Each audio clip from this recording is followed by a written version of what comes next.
Les élections sont le tissu de notre société. À 9 mois de la présidentielle américaine, le secrétaire d'État de l'Arizona Adrian Fonte travaille à combattre la désinformation dans cet État qui devrait jouer un rôle clé lors du scrutin de novembre.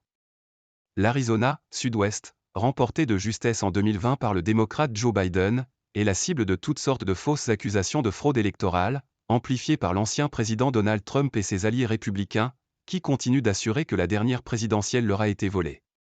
Alors que les électeurs de l'Arizona voteront en mars pour les primaires que Donald Trump et Joe Biden devraient remporter aisément pour leurs partis respectifs, Adrian Fonte, 53 ans, dit travailler activement pour s'assurer que les électeurs ne se sentent pas intimidés en allant aux urnes. Dans un entretien à l'AFP, ce fonctionnaire démocrate assure que les scrutins de 2024, qui se tiendront dans un contexte politique très polarisé, serviront de test à l'État quant à sa résistance face à la désinformation. Encouragés par de fausses théories de contrebande de vote, des personnes armées et brandissant des caméras s'étaient présentées devant des bureaux de vote à travers l'État lors des élections de mi-mandat en 2022. Le ministère américain de la Justice avait déclaré que ces actes soulevaient de sérieuses inquiétudes quant à l'intimidation d'électeurs. Bambou. Ces épisodes de violence nuisent également au recrutement des bénévoles chargés d'assurer le bon déroulé des scrutins et qui sont cibles de menaces, pointe le responsable. En Arizona comme ailleurs, les autorités peinent cette année à recruter des assesseurs. En décembre, certains comtés de l'État n'avaient par exemple atteint que la moitié de leur quota de bénévoles pour les primaires. Il ne s'agit pas là d'une nouveauté, selon M. Fonte, mais ces difficultés sont aujourd'hui bien plus exacerbées.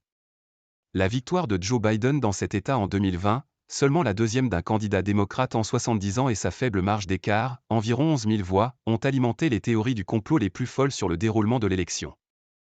Adrian Fonte se rappelle notamment d'une fausse rumeur amplifiée par un audit commandé par le camp républicain en 2021, qui évoquait la possibilité de bulletins frauduleux envoyés par avion depuis l'Asie du Sud-Est et contenant des fibres de bambou. L'audit avait commencé à chercher des traces de bambou dans les bulletins de vote alors qu'à l'origine un gars avait lancé cette histoire comme un exemple de théorie ridicule qui aurait pu être créée au sujet de l'élection, explique M. Fonte. Cette année, la menace de campagne de désinformation est particulièrement exacerbée par les possibilités offertes par l'intelligence artificielle, IA. Le régulateur américain des télécoms, FCC, a par exemple interdit dernièrement les appels automatisés utilisant des voix générées par un programme d'IA, après des appels ayant usurpé la voix du président Biden. Des risques qui impliquent une vigilance de tous les instants, selon le secrétaire d'État. C'est pour protéger la société des gens qui voudraient lui nuire que je fais ce travail.